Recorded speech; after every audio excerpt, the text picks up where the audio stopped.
में शिव की सजा, नरक में यम की सजा, लेकिन छत्तीसगढ़ के राजा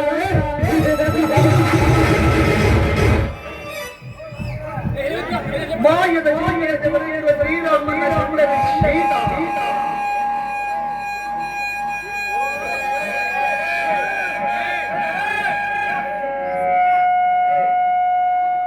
ಅವರು ಭವ್ಯ ಲೋಕದಿಂದ ತೆರೆಗಿಳಿದು ಬಂದಿರುತ್ತಿರುತ್ತೆ.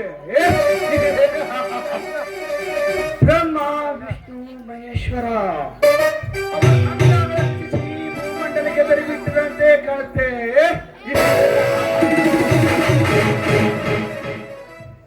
ಈ ಶ್ರೀಮಂತ ದೇವೇಗೌಡ ನಿನ್ನ ಮೇಲೆ ಮನಸ್ಸು ಮಾಡಿದರೆ ನನ್ನನ್ನು ತ್ಯಾಜ್ಯ ಮಾಡಿ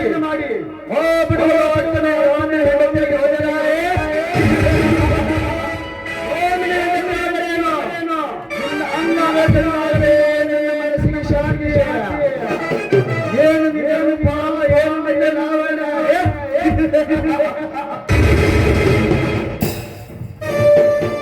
ಏನಿದು ಆಶ್ಚರ್ಯ. ತುಂಬಿಯು ಮಕರಿಂದಲೇ ಹುಡುಕುತ್ತಿರುವಾಗ ಮಕರಂದವೇ ತುಂಬಿ ಹತ್ತಿರ ಬಂದಂಗಾಯ್ತ. ಅಂದರೆ ನಾ ಬಯಸಿದ ಪಾರಿವಾಳ ನನ್ನಿತ್ತ ಕಡೆ ಸಾಗಿ ಬರ್ತದೆ.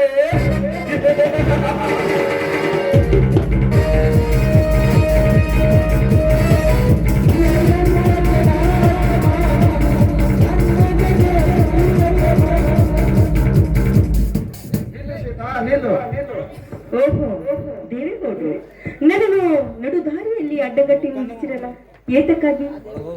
ಕೆಲಸವಿದೆ ಸೀತಾ. ಮೋಹಕ ಸುಂದರಿ, ಕೈಲಾಸದ ಕನ್ಯೆ, ಮಿಂಚಿನ ಬಾಣ, ಕಂಡೋದ್ರ ನಿನ್ನ ತುಟಿ, ಕೋಳೆಯ ದಿಂಡಿನ ತಿರುವ ಇಡೀ ನಿನ್ನ ಮೈಮಾಟ. ಇದನ್ನು ಬೇಡಿ ದಾರಿ ಬಿಡಕ್ ಮನಸ್ಸಾಗ್ತಿರುವೆ ಚಿನ್ನ. ಸೀತಾ, ಸ್ವಲ್ಪ ಕೆಲಸವಿದೆ, ನಿಲ್ಲು. ಏನು? ನನ್ನ ಹತ್ರ ನಿಮ್ದು ಕೆಲಸ ಏನಿದೆ ಅಂದ್ರೆ ನಿಮ್ಮ ಮಾತಿನ ಅರ್ಥ ನನಗಾಗ್ತಾ ಇಲ್ವಲ್ಲ? ಸೀತಾ, ನಿನ್ನನ್ನು ನೋಡಿ ಅಯ್ಯೋ ಪಾಪ ಅನಿಸುತ್ತದೆ. ಈ ಶ್ರೀಮಂತ ದೇವರ ಹೆಂಡತಿ ಆಗಿಬಿಟ್ಟು ಬಡ ರಾಮನ ಹೆಂಡತಿ ಆಗಿ ಹೋದೆಯಲ್ಲ. ರಾಮನ ಹೆಂಡತಿಯಾಗಿ ಕೊರಳಲ್ಲಿ ಮಾಂಗಲ್ಯ ಸರಬಿಟ್ಟು ಯಾವ ಸರಳ ಕಾಣ್ತಿಲ್ಲ. ನೀನು ಹೂವಂದರೆ ಸಾಕು, ಆ ಕಾಲಿನ ಕೊರಳಿಗೆ ರತ್ನ ಮಾಂಗಲ್ಯ ಸರಳ ಹಾಕಿ ಸಂಘರ್ಷವೇ ನಿನ್ನ ಅಂದವಾದ ದೇವನ. ಬಾಯಿ ತೆಗೆದು ಮಾತಾಡು. ಏನೋ ಬಾಯಿ ಬಂದಾಗೆ ಮಾತಾಡ್ತಿದ್ಯಲ್ಲ, ಏನಂತ ತಿಳಿದು ಮಾತಾಡ್ತಿದೀಯ? ಗಂಡನೇ ದೇವರು ಅಂತ ಪೂಜೆ ಮಾಡುವ ನಾಡು, ನನಗೆ ಇಲ್ಲ ಸಲದ ಮಾತನಾಡ್ತೀನೋ ಕಂತ್ರಿ.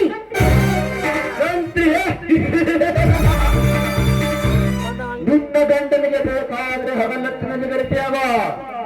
ರಾತ್ರಿಯ ಈ ಶ್ರೀಮಂತ ದೇವರಿಗೆ ಸೂಳಿಯಾದರೆ ಸಾಕು, ಆಗ ನಿನ್ನ ಗಂಡನಿಗೆ ಯಾವ ತೊಂದರೆ ಆಗುದಿಲ್ಲ, ನನಗೂ ಯಾವ ಶೋಷಣೆ ಬರುದಿಲ್ಲ.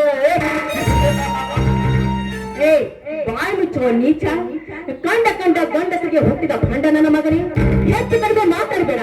ನೀನೇನಾದ್ರೂ ನಮ್ಮಂತ ಹೆಣ್ಣು ಮಕ್ಕಳಿಗೆ ಬಾಯಿ ಬಂದಾಗೆ ಮಾತನಾಡಿಯಾದ್ರೆ ಹೊಲಿಕೆ ಹೋಗೋದಂತೆ ಗಂಡು ಗಟ್ಟಿ ಹಾಕಿ ನಿನ್ನನ್ನು ಮೆಟ್ಟಿ ಸೀಬೇಕಾದಿದ್ದು ಎಚ್ಚರ.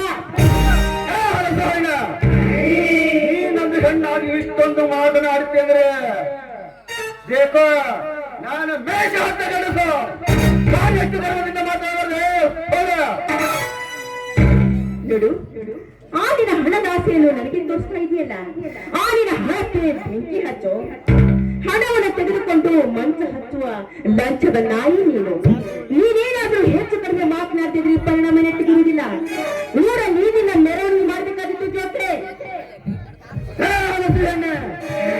ನನ್ನ ಅಕ್ಕ ತಂಗಿನ ತಾಯಿ ಬಗ್ಗೆ ಮಾಡಿ ಆ ಹಲಸು ಹೆಣ್ಣೆ ನಿನ್ನನ್ನು ಸೊಮ್ಮನೆ ಬಿಡಬಾರದು. ಏ ಹೆಚ್ಚು ಕಡಿಮೆ ಮಾತಾಡ್ಬಿಡು. ಹೆಣ್ಣು ಮಕ್ಕಳ ಬಗ್ಗೆ ಇಲ್ಲ ಸಲದ ನುಡಿಗಳನ್ನು ನೀನು ನುಡಿದಿದ್ಯಾದ್ರೆ ಈ ಕೂತಿರುವ ಗಂಡೂಳ ಹೆಣ್ಣು ಮಕ್ಕಳು ಸುಮ್ಮನೆ ಬಿಡ್ತಾರೆ ಅಂತ ತಿಳ್ಕೊಂಡಿದೀಯಾ? ಈ ಸಮಾಜದಲ್ಲಿರುವ ಗಂಡೂಳ ಗರ್ತಿಯರು ಎದ್ದು ಬಂದು ಚಪ್ಪಲಿ ಸರ ಹಾಕ್ತಾರೆ ಜೋತ್ರೆ. ಗಂಡೂಳ ಕರೆತರೆ ರಾಮಣದಲ್ಲಿ ದ್ರೌಪದಿನ ಅಪಕರಿಸಿಕೊಂಡು ಹೋಗುವಾಗ ಎಲ್ಲಿದ್ದರು ಈರಿನ ಕರೆತಿರ. ರಾಮಣದಲ್ಲಿ ರಾಮನ ಹೆಂಡತಿ ಸೀತೆಯನ್ನು ಅಪಕರಿಸಿಕೊಂಡಿರುವಾಗ ಎಲ್ಲಿ ಹೋಗಿದ್ದರೆ ಆರಿನ ಕರೆತಿರ. ಮುಚ್ಚು ಬಾಯಿ. ಈ ಸಮಾಜದಲ್ಲಿರುವ ಹೆಣ್ಣು ಮಕ್ಕಳ ಬಗ್ಗೆ ಇಷ್ಟೊಂದು ನೀಚತನದಿಂದ ಮಾತಾಡ್ತಿದ್ಯೇನೋ? ನಿನಗೆ ಯಾರು ಅಕ್ಕ ತಂಗಿರೇನೋ? ನಿನ್ನ ಅಕ್ಕ ತಂಗಿ ತಾಯರು ಕೂಡ ಹೆಚ್ಚು ಮನಸ್ಸು ಕೆಲಸ ಮಾಡ್ತಾರೇನೋ? ನನ್ನ ತಾಯಿ ಅಕ್ಕ ತಂಗಿರಿ ಮಾತಾಡಿಯೋ? ನನ್ನ ತಾಯಿ ಅಕ್ಕ ತಂಗಿರಿಯೋ ಸುಪ್ಪತ್ತಿಯನ್ನು ಮೆಚ್ಚಿರೋರು ಇನ್ನಾಗೆ ಹೇಷ ಬಂಡರೆಂದೇರು ಅಂತ ದೂರ ದೂರ ಸರಿ ನಿಂತು ಮಾತಾಡು. ನೀನೇನಾದ್ರೂ ಹತ್ತಿರ ಬಂದಿಯಾದ್ರೆ ಪರಿಣಾಮ ನೆಟ್ಟಿಗಿರುವುದಿಲ್ಲ. ಈ ವಿಷಯ ನನ್ನ ಗಂಡನಿಗಾಗಲಿ ನನ್ನ ಮಕ್ಕಳಿಗೇನಾದ್ರೂ ಗೊತ್ತಾದ್ರೆ ಸುಮ್ಮನೆ ಬಿಡ್ತಾರೆ ಅಂತ ತಿಳ್ಕೊಂಡಿದೀಯಾ? ನಿನ್ನ ತುಂಡು ತುಂಡಾಗಿ ಕತ್ತರಿಸಾಕ್ತಾರೆ ಆ ನನ್ನ ಮಕ್ಕಳು. ಆ ನಿನ್ನ ಗಂಡ ಹಾಗೂ ಆ ನಿನ್ನ ಮಕ್ಕಳು ಅಲ್ಲಿವರೆಗೆ ನಾವು ಬಾಳ ಹಿಡಿತಿದ್ರು ಎಲ್ಲ ಸೀದಾ ಯಮಲೋಕಕ್ಕೆ ಕಳಿಸಿದವರನ್ನು. ಗೌಡ, ನೀನು ಹಾಗೆ ಷಂಡ್ರಲು ನನ್ನ ಗಂಡ ಮಕ್ಕಳು. ಅವರು ಧೀರ ಪುಂಡ ಹುಲಿಗಳು. ನಿನ್ನಂತ ಭಂಡರನ್ನು ನೆಟ್ಟಿ ಸೀಳೋ ಹುಲಿಗಳು ನನ್ನ ಮಕ್ಕಳು. ಅದನ್ನು ನೀನು ಮರೆಯಬೇಡ. ನೀನೊಂದು ಹೆಣ್ಣಾಗಿ ಇಷ್ಟೊಂದು ಗರ್ವದಿಂದ ಮಾತನಾಡ್ತೀರಾ? ನಿನ್ನನ್ನು ಸ್ವಂತ ಬಿಡಬಾರದು.